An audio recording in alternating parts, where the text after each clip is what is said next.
The city of Austin always, to me, feels like it sold music as its thing, but it really, in the past, was always just a very multifaceted, creative place. I always just sort of really felt akin to that. Like, I felt very much a creation of this, inspired by, small, strange Austin.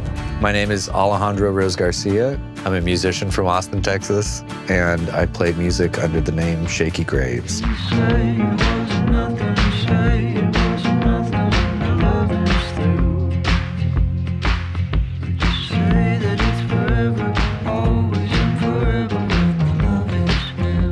In a lot of ways, Alejandro has done it all.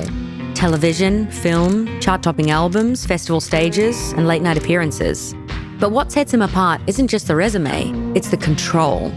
He keeps his hands on every piece of the process, directing his own videos, designing his own merch, building the brand from the ground up. As Shakey Graves, he's become a cornerstone of the Austin music scene, a living symbol of the city's independent grit. And as his sound keeps evolving, so does his mission, finding new ways to cut through the noise and create music that doesn't just get heard, it demands attention. Alejandro isn't waiting around for luck.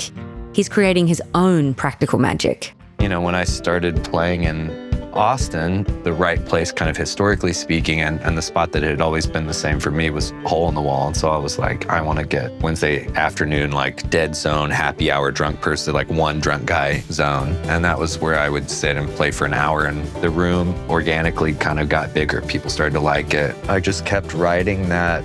I don't even want to say a wave. It's like I just kept walking up the stairs. That's kind of just how it felt. Perceiving everything as going up is probably detrimental because it creates a necessity for you to kind of one-up yourself in certain ways psychologically. Like each tour must be bigger than the last, or each thing must have a bigger footprint or whatever.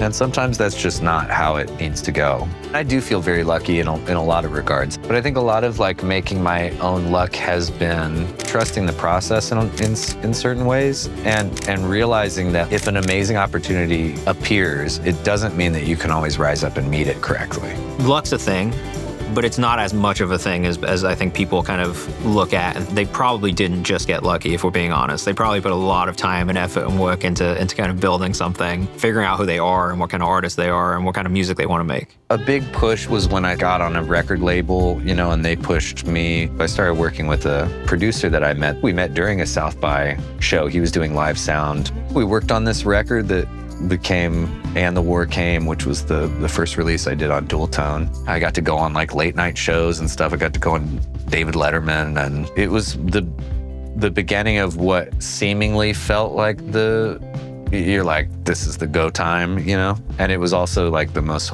stressful, horrible time. Feeling separated from my friends and very ungrounded from my life. I freaked out deep down inside because the pressure is immense, when the eye is on you.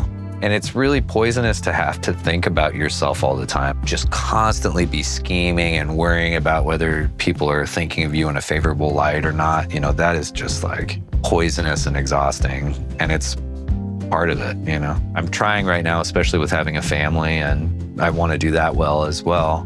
Me and my wife, Stephanie Hunt, have been around each other on accident for our whole lives. And now I married her. And some part of me always really did kind of crave a family. And that dream has very much come true. Now that we have a kid, everything has changed. It makes touring a lot more complicated. Right after I gave birth, he had a tour 3 months later. And we were like, yeah, after 3 months, I'll probably have the hang of things. You can go on tour. That was a mistake, So he had a tour, and he was really sad to be away from us, and we were sad that he was gone. It can be scary like anything, but it feels fun to be able to incorporate her. I think anybody can have it all. You just have to temper your expectations of what it looks like. If being a musician is way more important than having a family to you, maybe work on the music first and just believe that the family's going to show up. But sometimes you don't have that choice. Maybe you're wildly in love with somebody and the family's happening now. Then just don't let the musician aspect die. It's these things can exist, but there's only one space to put them both in, you know?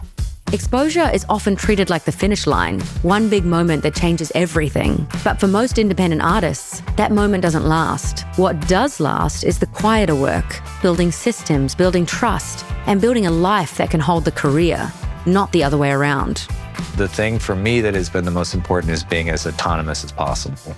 And it might seem daunting to learn a bunch of instruments or learn to record yourself or learn how to use a camera or whatever, but it's fun. There isn't a part of my musical world that I don't, if not directly control, don't have a huge part in. You know, everything from sets to lighting choices to building the music myself to shooting the videos to designing the merch to laundering the money, you know, whatever. Like all of it, you know, it's a 360 thing. And that's by design because I just really love doing it all.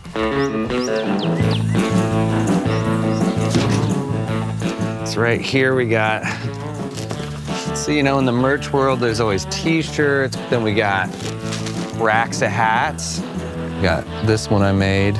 But I've tried to stay like, you know, as weird idea as possible. We made a line of Magic 8 balls. Do I design good shirts? Yes, but with dire consequences. That's a good one. I think the fact that Alejandro has his hands in all of the parts of his creative representation and his merch, I mean, he draws all his merch, does a lot of the poster designs, I think has made him as an artist in a lot of ways. I don't think it could have been any other way also, because that's just who he is. He likes to learn new things and try new things, and he happens to be good at a lot of new things. He's like, oh, I'll try to edit this video. Oh, I'll try to shoot this video. I'll just get a lens, I'll shoot it. He's like, I'll figure it out. And there's just this sense of, I'll figure it out, and that's fun. Like, the art is the process. By choosing curiosity over scale, access over hype, and fun over optimization, Alejandro built something rare. A career designed to last, one that could grow with him, shift with the landscape, and keep working whether the spotlight was on him or not. Social media, shit sucks. I love it, it's my favorite. Social media is so exhausting to have to keep up with, but it's just such an amazing, it's a crazy tool. It's heartbreaking that it's like such a prerequisite now, or that, you know, I know so many like bands that have smaller followings that people are just like, if you don't have this exact number of whatever, we're not putting you on a festival. You're not playing. I'm like, that's gnarly. That's crazy. It's trippy. That's not how it feels like real American Idol all of a sudden, where it's like, you, random citizen, are now a star. I think sometimes for artists, strategy and luck, you kind of need both. Something goes viral for no rhyme or reason, but that was the moment you needed to catapult your career. It's like, how do we capitalize on the moment that just happened, whether it was organic or created?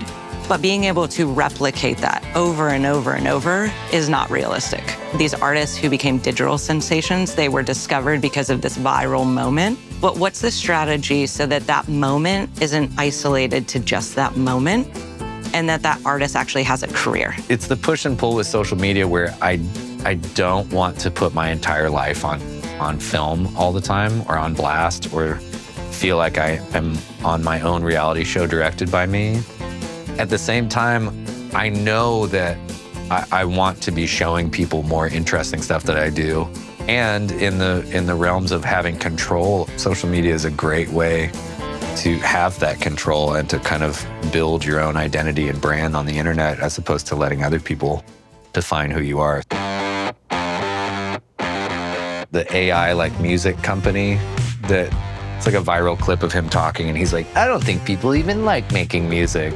He's like, you have to sit around and you're often bad at guitar, and people would just much rather push a button. And I was like, this is the craziest take this is the most projecting shit I've ever heard. Because it's like, I would much rather just kind of like do whatever it is badly at first and then just keep doing it. There's always something sweet about like not being super proficient at an instrument, hearing something in your mind and trying to get it out. It usually has this weird effect of creating something that's kind of the best of both worlds. Because I think perfectly technical music to me is a little boring. So, I'm just bad enough at everything to make myself happy. No matter how like grumpy or weird I get about things changing or the city feeling different at times, it's like it still is home to my favorite people in the world. And I can't help but feel like it's important for me to like put my hat back in the ring or whatever to try and fight for the authenticity that I want to see in this town. Especially as it grows, it's like I want to make sure that these like smaller mid-sized venues that I think are the real lifeblood of this place don't get, turned into year-round pickleball courts or whatever. I gotta fight for the place that I love, and I also have to fight for my own music and creativity. So I feel like me and Austin are kind of step in step still. I'm very proud to be a part of this city, and it better be happy that I'm around, damn it. Or I'm gonna start playing pickleball too. How'd you come up with that little blank slate? It's what it is. You come in here and you got nothing, and then you leave with something. It's kind of what I was imagining it. That's how it feels every time a good song or something gets made. I'm like, I can't believe I walked in here just butt naked. I came out with a hit, Oh!